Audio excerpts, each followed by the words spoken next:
పుట్టిన ప్రతి మనిషికి ఏదో సమయంలో రాక తప్పదు. కానీ ఆ మరణం ఎప్పుడు ఎలా వస్తుందో అనేది అస్సలు చెప్పలేం. కానీ ఒకే కుటుంబానికి చెందిన ఇద్దరికి ఒకేసారి రావడం పెద్ద విషాదమే అని చెప్పుకోవాలి. ఇలాంటి హృదయ విదారక ఘటన ఒకటి జయశంకర్ భూపాలపల్లి జిల్లా మహదేవపురం మండలం పెద్దపేటలో జరిగింది.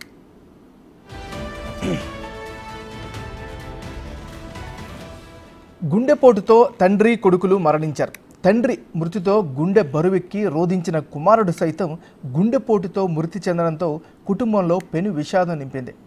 పెద్దంపేట గ్రామానికి చెందిన పెద్ద లస్మయ్య అనే వ్యక్తి గుండెపోటుతో చనిపోయాడు. దీంతో తండ్రి హఠన్మరణంతో తనయుడు తల్లడిల్లిపోయాడు. రోధిస్తూనే తండ్రి అంత్యక్రియలు చేశారు. అనంతరం ఇంటికి వచ్చిన పెద్ద కుమారుడు తీవ్ర అస్వస్థతకు గురయ్యాడు. శ్వాస తీసుకోవడం ఇబ్బందిగా ఉండడంతో కుటుంబ సభ్యులు హుటాహుటిన జిల్లా కేంద్రంలోని ఓ ప్రైవేట్ ఆసుపత్రికి తరలించారు.